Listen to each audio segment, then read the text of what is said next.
নমস্কার। আপনারা দেখছেন astrologer doctor Gautam Shastri YouTube channel. আপনাদের খুব প্রিয় চ্যানেল। আমরা আজকে আলোচনা করব যে আগামী দোল পূর্ণিমা এবং তার ঠিক আগের দিন নেড়াপোড়া বলা হয় বা হোলিকা দহন বলা হয়। এটার কতটা গুরুত্বপূর্ণ এবং তার সঙ্গে সঙ্গে আপনি এই দোল পূর্ণিমা এবং এই নির্দিষ্ট দিন অর্থাৎ এই হোলিকা দহনের দিন কি করলে আপনার জীবনের অনেক কিছু বাধা বিপত্তির থেকে বেরিয়ে আসতে পারবেন। আগে একটু শুনে নিন যে এই হোলিকা দহন এই নির্দিষ্ট দিনটা কতটা গুরুত্বপূর্ণ। বলা হচ্ছে যে এই ন্যাড়াপোড়াটার আরেক নাম হোলিকা দহন এবং বিভিন্ন ক্ষেত্রে বিভিন্ন জায়গায় এর নামটার অনেক পরিবর্তন আছে, অর্থাৎ অনেকভাবে কিন্তু নাম দেওয়া হয়েছে। কিন্তু বিষয়বস্তু যেটা হচ্ছে যে কাশ্যপ মুনির সন্তান হিরণ্যকশিপু ছিল প্রবল বিষ্ণু বিদ্বেষী, অর্থাৎ বিষ্ণুদেবের কিন্তু এগেনস্টে ছিল এবং এটা বিষ্ণু বিদ্বেষী ছিল এবং তার ভক্তদেরকেও, অর্থাৎ এই হিরণ্যকশিপুর সে কিন্তু খুব যোদ্ধা ছিলেন এবং সে কিন্তু খুব রাগী ছিলেন। তার মধ্যে খুব দাম্ভিকতা ছিল। সে সব, অর্থাৎ সে যে রাজত্ব যখন সে চালাতো তার সমস্ত প্রজাদেরকে নিজের কন্ট্রোলে রাখতো এবং যা বলতো তাকে সেটাই শুনতে হতো, না হলে তাকে সেখান থেকে সেই স্থান পরিত্যাগ করতে হতো, না হলে তাকে শেষ করে দিত। তো এইরকম অবস্থায় তিনি কি করেছিলেন, তার যত এই ওখানে যারা বসবাস করতেন তাদেরকে বলে দিয়েছিলেন যে বিষ্ণুর নাম স্মরণ করা যাবে না এবং বিষ্ণুর কোনো পুজো করা যাবে না, তাছাড়া অন্য কোনো কাজ করতে পারে এবং কোনো দেবতার কোনো রকমের যেন স্মরণ না করে। এবং এই মতো অবস্থায় তার এক সন্তান হয়, সন্তানের নাম হচ্ছে প্রহ্লাদ। কিন্তু তার সন্তান জন্মের পর থেকেই সে বিষ্ণু ভক্ত ছিলেন এবং সে বিষ্ণু নাম স্মরণ করছেন, বিষ্ণুর পুজো করছেন সর্বদাই। কিন্তু তার নিজের ঘরে তার নিজের সন্তান যখন বিষ্ণু স্মরণ করছেন কিন্তু অন্যদেরকে সেটা করতে দিচ্ছেন না, এটা নিয়ে তাদের মধ্যে বিবাদ তৈরি হয় এবং সেই প্রজাদের সঙ্গে যখন বিবাদ তৈরি হয় ধীরে ধীরে সে কিন্তু সেইখান থেকে সে বেরোনোর জন্য তার সমস্ত রাগ তার সন্তানের ওপর এসে গিয়ে পড়ে।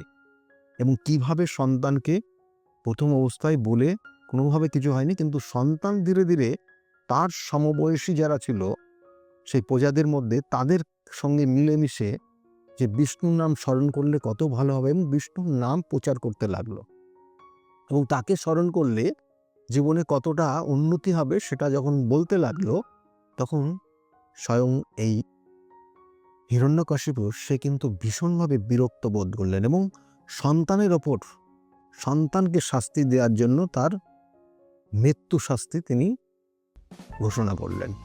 কিন্তু কিভাবে, কিন্তু কোনো উপায় ছিল না তাকে তার মৃত্যু নিয়ে আসার, অর্থাৎ সে যেহেতু বিষ্ণু ভক্ত সেই জন্য তাকে কেউ রকমে তার অবশ্যই সর্বদা তার সঙ্গে বিষ্ণুর অবস্থান রয়েছে এবং অনেক ধরনের পন্থা অবলম্বন করেও শেষ পর্যন্ত তাকে কোনোভাবে নিহত করতে পারেনি। তারপরে তিনি এবং তার বোন ফন্দি আঁটলেন, কারণ তার বোন ছিল হোলিকা।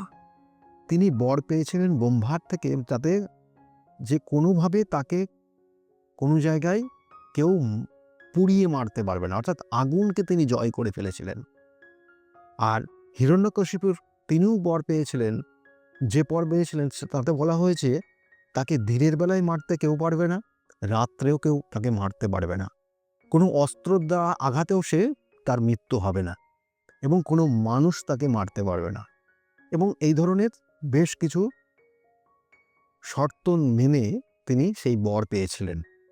কিন্তু তার হোলিকা দেওয়া, অর্থাৎ হোলিকা তার বোনকে বলেছিল যে তুই এই প্রহ্লাদকে কোলে করে নিয়ে আগুনের মধ্যে ঝাঁপ দিবি, কারণ প্রহ্লাদ কোনো বর নেই, সেজন্য ও আগুনে দগ্ধ হয়ে মারা যাবে আর তুই বেরিয়ে চলে আসবি। অর্থাৎ বোন এবং ভাইয়ের সঙ্গে এই কথোপকথন হয়। তখন বোন হোলিকা সেই সিদ্ধান্ত নেয় এবং সেখানে একটা জায়গায় নির্দিষ্ট স্তূপ করে আগুন জ্বালিয়ে সেখানে ওই প্রহ্লাদকে কোলে নিয়ে সেই আগুনের মধ্যে ঝাঁপ দেয়। কিন্তু তার বোন হোলিকা ভুলে গেছিল, তার শর্ত ছিল যে অন্যের ক্ষতি করার জন্য এই আগুনকে ব্যবহার করলে সে নিজে দগ্ধ হয়ে যাবে, এবং সেটাই হয়ে গেল। অর্থাৎ সেখানে প্রহ্লাদ কিন্তু বাইরে, আগুন থেকে বাইরে বেরিয়ে আসলো, কিন্তু হোলিকা কিন্তু সেখানে দগ্ধ হয়ে জ্বলে পুড়ে সেখানে শেষ হয়ে গেল। এবং যখন প্রহ্লাদ বাইরে আসলো, তখন স্বয়ং বিষ্ণুর অবতার হয়ে এবং সেখানে কিন্তু সেই অবস্থান করলো, এবং সেখানে নৃসিংহদেব, এবং সেই নৃসিংহদেবের যে মূর্তি আপনারা সাধারণত দেখেন, সেই সেম তিনি, তার রূপ মানুষ রূপ না, এবং তার হাতে এবং তার মুখের যে চেহারা, তাতে ওই হিরণ্যকশিপুকে সেখানে কিন্তু মানে কোলে করে নিয়ে তার পেটের নাড়ি ভুঁড়ির থেকে আরম্ভ করে ছিঁড়ে, অর্থাৎ কোনো অস্ত্রর সাহায্য ছাড়াই হাতের নখ, হাতের মাধ্যমে তাকে ছিঁড়ে তার নাড়ি ভুঁড়ি বার করে, এবং এই সময়টা যেটা ছিল একদম সন্ধ্যাবেলা, যেটা দিনের বেলাও হয়নি, রাত্রেও হয়নি, এবং এটা ঠিক দরজার সামনে একটা নির্দিষ্ট জায়গায় করা হয়েছিল, এবং সেটা সম্পূর্ণ তার শর্ত মেনে। এবং সেই জন্য এই নির্দিষ্ট দিনটা শত্রুদেরকে দমন করতে পেরেছিল সেই প্রজারা, এবং তার সঙ্গে সঙ্গে দেবতারাও খুব উৎসাহিত এবং উৎফুল্ল হয়েছিল এই নির্দিষ্ট দিনটা। এবং তার জন্য পরের দিন বিভিন্ন ক্ষেত্রে বলা হয় এই উদ্দেশ্য কিন্তু তাদের নির্দিষ্ট আনন্দটাকে এনজয় করার জন্য ধর্ম বর্ণ নির্বিশেষে তারা এই দিনটাকে পালন করে। এবং তাছাড়াও কিন্তু এর সঙ্গে সঙ্গে যুক্ত রয়েছে কৃষ্ণের এবং তার সখী, অর্থাৎ তার বন্ধু বান্ধবদের সঙ্গে মিলেমিশে একটা কিন্তু এই আনন্দ উপভোগ করা, যেটা বর্ণ ধর্ম নির্বিশেষে আমাদের ভারতবর্ষে কিন্তু চলে। এবং এই যে দোল, রং, মনকে অনুপ্রাণিত করা, মনকে উৎফুল্ল করা, এবং কৃষ্ণের মাধ্যমে আমরা যেটা পাই ভালোবাসার জায়গা, সেই ভালোবাসাটাকে রঙের মাধ্যমে ছড়িয়ে দেওয়া হয়। অর্থাৎ বিভিন্ন ক্ষেত্রে বিভিন্ন ধরনের কাহিনী রয়েছে, এবং এই নির্দিষ্ট দিনগুলোতে আপনি যেটা করলে আপনাদের জীবনের কিছু উন্নতি, ভালো জায়গা তৈরি হবে, সেগুলো নিয়ে একটু বলে দিই। প্রথম অবস্থায় এই নির্দিষ্ট দিন বলা হয় বিভিন্ন জায়গায় সত্যনারায়ণের পুজো হয়। বাড়িতে আপনি গৃহে যদি সত্যনারায়ণের পুজো করেন, তাহলে আপনার জীবনের সুখ সমৃদ্ধি বৃদ্ধি পাবে। এই দোল পূর্ণিমার দিনে একটু হলুদ, গঙ্গার জল এবং দুধ একসঙ্গে মিশিয়ে বাড়ির দরজার সামনে যদি ওম, এই শব্দটা, অর্থাৎ এই ওম কথাটা যদি আপনি লেখেন, এই অক্ষরটা, তাতে আপনার জীবনের অনেক কিছু নেগেটিভ এনার্জি দূর হবে, আপনার বাস্তুর কিছু পজিটিভ এনার্জি তৈরি হবে। অর্থাৎ মাঝখানে ওম লিখবেন আর দুই দিকে ওপরের দিকে স্বস্তিক চিহ্ন দেবেন। কি তার সঙ্গে মেশাবেন না, হলুদ, তার সঙ্গে সঙ্গে অল্প পরিমাণ দুধ দেবেন, অল্প পরিমাণ গঙ্গার জল দেবেন, দিয়ে সেটাকে পেস্ট বানাবেন, দিয়ে ওটাকে আপনাকে করতে হবে। আর ওই নির্দিষ্ট দিনে চন্দ্র দর্শন করলে আপনার জীবনের, আপনার মনটাকে খুব প্রসন্ন হবে। সেই জন্য এই নির্দিষ্ট দিনের একটা শেষের দিকে কিন্তু চন্দ্রগ্রহণও রয়েছে, কিন্তু গ্রহণকালে এটা হয় না, গ্রহণকালে করবেন না। গ্রহণের আগ মুহূর্তে যখন আপনার পূর্ণিমা শুরু হবে, সেই মুহূর্তে আপনি বাইরে কোনো পরিষ্কার পরিশোধিত জল রেখে দেবেন, এবং সেটা অবশ্যই ঢাকনা দিয়ে। এবং ওই জলটা পরবর্তীতে আপনি যদি অল্প অল্প করে প্রত্যেক দিন খালি পেটে খেতে পারেন, তাহলে আপনার মধ্যে দেখবেন অনেক কিছু পজিটিভ এনার্জি তৈরি হবে, যেটা আপনার জন্য খুবই শুভকর। আর ওই দিনকে বলা হচ্ছে যে আপনি সদর দরজায় যদি লাল এবং হলুদ সুতো দিয়ে আমের পল্লব ঝুলিয়ে দিতে পারেন, তাতে আপনার বাড়িতে, আপনার গৃহে মঙ্গলদায়ক কিছু শুভ সংবাদ পেতে পারেন। এই নির্দিষ্ট দিন অবশ্যই নিরামিষ আহার করুন, নেশার থেকে নিজেকে বিরত থাকুন, তাতে আপনার ভালো হবে। রং যে খেলবেন আপনি, আপনার সব থেকে যে শুভ রং, সেই রংটা দিয়ে আপনি শ্রীকৃষ্ণ চরণে দিন।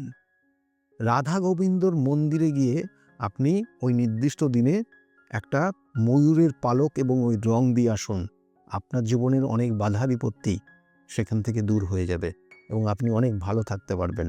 দেখুন, রাশির সঙ্গে আমাদের মন কানেক্টেড আছে, তাই মনের সঙ্গে আপনি আপনার জীবনের যে রঙটা আপনি ব্যবহার করবেন সেটা যদি পজিটিভ জায়গা থাকে, তাহলে আপনি ওই নির্দিষ্ট দিনটা খুব আপনার আনন্দটা অনেক বেশি পাবেন। সেই জন্য এক একটা রাশির এক একটা রঙটা শুভ।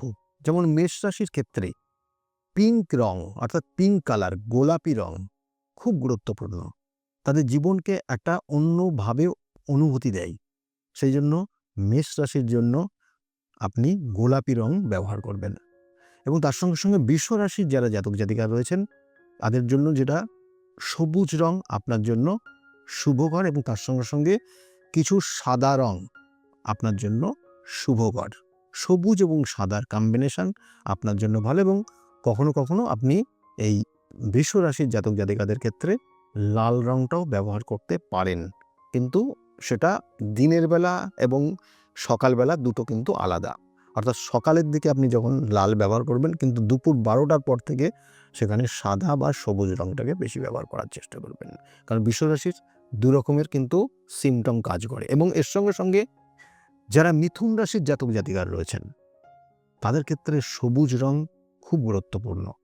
সবুজ রং আপনি ব্যবহার করুন, তাতে আপনি দেখবেন যথেষ্ট উন্নতি বা আপনার মানসিক উন্নতি যেটা হবে, এবং আনন্দটা ভালোভাবে উপভোগ করতে পারবেন। এবং এর সঙ্গে সঙ্গে হলুদ রঙও আপনার জন্য ভালো হবে।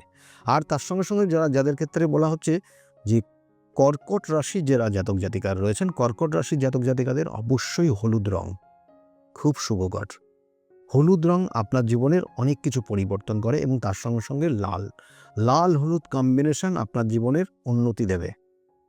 যারা কর্কট রাশির জাতক জাতিকার রয়েছেন, যারা সিংহ রাশির জাতক জাতিকারা, অবশ্যই আপনার ক্ষেত্রে গোলাপি রং, আপনার ক্ষেত্রে লাল রং, আপনার ক্ষেত্রে হলুদ রং সব থেকে শুভকর। এই তিনটে রং আপনি খুব ভালোভাবে ব্যবহার করতে পারেন, এবং দেখবেন যে ওই দিনের একটা অনুভূতি, যে আনন্দের অনুভূতি আপনি অন্য রকম পাবেন, এবং খুব ভালোভাবে দিনটাকে কাটাতে পারবেন। এবং যারা মিথুন রাশি, যাদের ক্ষেত্রে কন্যা রাশি রয়েছে, কন্যা রাশির জাতক জাতিকাদের ক্ষেত্রে কিন্তু অবশ্যই আপনারা সবুজ রং ব্যবহার করুন। সবুজ রং এবং আপনার ক্ষেত্রে গোলাপি রং খুবই শুভকর। এই দুটো রং আপনার জন্য আপনার মানসিক প্রসন্নতা নিয়ে আসবে। এবং যারা তুলা রাশির জাতক জাতিকারা, তাদের জন্য বলবো খুব ইম্পর্টেন্ট একটা রং, সেটা হচ্ছে দেখবেন যে তুতে কালার। তুতে কালারটা আপনার জন্য সব থেকে শুভকর, এবং তার সঙ্গে সঙ্গে সাদা রংটাও আপনি ব্যবহার করতে পারেন। যারা তুলা রাশির জাতক জাতিকা, যাদের বৃশ্চিক রাশির জাতক জাতিকারা, তাদের জন্য কিন্তু লাল রং, অর্থাৎ একটু লাল বা একটু মেটে, অর্থাৎ যেটা বলা হয় গোলাপি রং, বা কখনো কখনো এদের কিন্তু গেরুয়া রং যেটা, সেটা খুব শুভকর। অর্থাৎ গেরুয়া রং হলুদের সঙ্গে লালের কম্বিনেশন গেরুয়া হয়, বা এই দুটো রং আলাদা আলাদাও আপনি ব্যবহার করতে পারেন। যারা বৃশ্চিক রাশির জাতক জাতিকা তাদের জন্য বললাম। যারা ধনু রাশির জাতক জাতিকারা হলুদ রং, লাল রং এবং আপনি গোলাপি রং ব্যবহার করতে পারেন, আপনার জন্য শুভ। যারা মকর রাশির জাতক জাতিকা, তাদের জন্য বলবো তুতে রং আপনার জন্য শুভ। আপনার জন্য সাদা রং শুভ হবে, আপনার জন্য শুভ হবে সবুজ রং। এই তিনটে রং আপনি ব্যবহার করতে পারেন, আপনার জন্য ভালো আছে। এবং যাদের ক্ষেত্রে কুম্ভ রাশি যারা জাতক জাতিকা, তাদের দেখবেন যে এই মুহূর্তে তুতে রংটা বেশি আপনি পছন্দ করবেন। কখনো কখনো কালো রঙের দিকে যাবেন, এইগুলো করবেন না। আপনি তুতে রংটা ব্যবহার করুন, এবং তার সঙ্গে সঙ্গে সাদা রংটাকে ব্যবহার করুন। এবং আপনি এই নির্দিষ্ট দিনটাকে খুব ভালোভাবে নিয়ে যাওয়ার জন্য আপনি গেরুয়া রংটাকে ব্যবহার করতে পারেন, তাতে আপনার ক্ষেত্রে কিছু উন্নতি বা মানসিক প্রসন্নতা বাড়বে। আর মীন রাশির যারা জাতক জাতিকারা রয়েছেন, তাদের ক্ষেত্রে বলবো যে আপনার ক্ষেত্রে গেরুয়া রং এই বছরের জন্য খুব শুভকর, এবং এর সঙ্গে সঙ্গে আপনি শুধুমাত্র হলুদ রংটাও ব্যবহার করতে পারেন। তাতে দেখবেন যে আপনি মানসিক প্রসন্নতা, আনন্দ উপভোগ করার যেই জায়গাগুলো, সেগুলো বাড়বে। এইভাবে কিন্তু ব্যবহার করুন আপনারা। এবং এর সঙ্গে সঙ্গে বলা হচ্ছে যে আপনার ক্ষেত্রে দেখা গেল যে অনেক দারিদ্রতার মধ্যে রয়েছেন, হোলিকা দহ খুব গুরুত্বপূর্ণ কিছু আমাদের ইনফরমেশন দেয়, যেটা আপনার জীবনে যে শত্রু রয়েছে সেই শত্রুর আপনার জীবনে দেখা গেলো একদম জীবনটাকে স্তব্ধ করে দিয়েছে। সেই জন্য এই নির্দিষ্ট দিনটাকে কাজে লাগান। অর্থাৎ কী করবেন, আপনি আপনার মনস্কামনা জানিয়ে একটা নারকেলকে কিন্তু হলুদ কাপড়ের মধ্যে জড়িয়ে এবং তার সঙ্গে সঙ্গে একটা পান আর একটা বাতাসা বা মিষ্টি দিয়ে সেই আগুনের মধ্যে আপনি দিয়ে দিন। দেখবেন যে আপনার ক্ষেত্রে আপনার জীবনের শত্রু কিন্তু আস্তে আস্তে আপনার জীবন থেকে সরে যাবে। যাদের ঋণে জড়িয়ে গেছেন, ঋণ থেকে আপনি বেরোতেই পারছেন না, খুব গুরুত্বপূর্ণ। এবং তার সঙ্গে সঙ্গে আপনার বাড়িতে অর্থ সঞ্চয় হচ্ছে না, যেটা দুটোই একসঙ্গে কানেক্টেড। অর্থাৎ আপনি যদি অর্থ সঞ্চয় করতে পারেন, আপনি ঋণ মিটিয়ে দিতে পারেন। সেটা হয়তো আপনি করার সঙ্গে সঙ্গে দুদিনের মধ্যে হবে না, কিন্তু আপনার রাস্তা দেখাবেন। আপনি সঠিক ওয়ে পাবেন, যে নির্দিষ্ট ওয়ে, যে নির্দিষ্ট রাস্তা দিয়ে গেলে পারে আপনি আপনার জীবনের যে দুর্বিষহ জায়গায় রয়েছেন, যে অর্থ ধার হিসাবে নিয়েছেন, ঋণ হিসাবে নিয়েছেন, শোধ করতে পারছেন, হয়তো লুকিয়ে থাকতে হচ্ছে, সেখান থেকে আপনি ধীরে ধীরে পরিত্রাণ পাবেন। কি করতে হবে না, জব সংগ্রহ করবেন, 250 গ্রাম জব।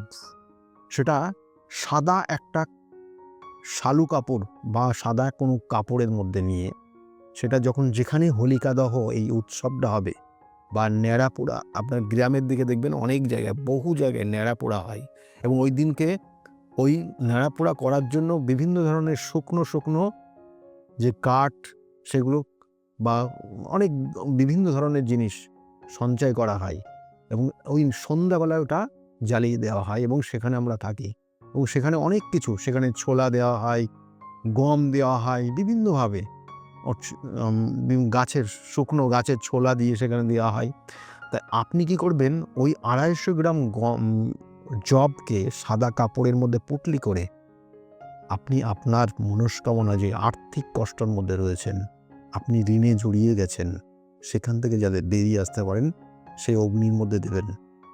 দিয়ে যখন শেষ হয়ে যাবে, আগুন শেষ হয়ে যাবে, তখন ওই নির্দিষ্ট যে পুটলি আপনি দিয়েছিলেন সেখান থেকে, সেই নির্দিষ্ট জায়গা, হয়তো আপনি সেই পুটলিটা খুঁজে পাবেন না, কিন্তু ওই নির্দিষ্ট জায়গার থেকে অল্প পরিমাণে ছাই সংগ্রহ করে নিয়ে এসে আপনি একটা আবার সাদা কাপড়ের মধ্যে জড়িয়ে আপনি যেখানে অর্থ রাখেন সেই অর্থের জায়গায় রেখে দেবেন। ধীরে ধীরে কিছু পরিবর্তন আপনি জীবনে পাবেন। দেখবেন পরের বছরে গিয়ে দেখবেন বিগত বছরের থেকে আপনি অনেক ভালো জায়গায় আছেন। এগুলো করতে থাকুন, আপনি অনেক ভালো থাকতে পারবেন। আর নিজের পছন্দ মতো রঙকে ব্যবহার করবেন। আপনার নির্দিষ্ট যে গ্রহ, নির্দিষ্ট যে রাশি, তার কানেকশন অনুযায়ী আপনি যদি রং ব্যবহার করেন, তাহলে আপনি দেখবেন যে ওই নির্দিষ্ট দিনটা খুব আনন্দে থাকতে পারছেন। সকলে ভালো থাকবেন। আর এতক্ষণ আপনারা যারা সঙ্গে রয়েছেন তাদেরকে অসংখ্য ধন্যবাদ রইল। চ্যানেলটাকে যারা এখনও সাবস্ক্রাইব করেনি তাদের উদ্দেশ্যে বলবো, চ্যানেলটাকে সাবস্ক্রাইব করে পাশের বেল আইকনটাকে ক্লিক করে রাখুন, তাতে যে কোনো ভিডিও আপলোড করলে ভিডিওগুলো আপনি দেখতে পারবেন। সকলে খুব ভালো থাকুন। দোল পূর্ণিমা উপলক্ষে সকলের জন্য রইল আন্তরিক শুভেচ্ছা, অভিনন্দন, ভালোবাসা। সকলের জীবন আগামী দিনে খুব আনন্দময় হোক, এই শুভকামনা রইল। যাওয়ার আগে বলবো চ্যানেলটাকে যাওয়ার আগে বলবো অবশ্যই যে বিষয়গুলি নিয়ে আলোচনা করলাম, যদি ভালো লাগে তাহলে অবশ্যই লাইক এবং শেয়ার করতে বলবেন না। সকলে ভালো থাকবেন। নমস্কার।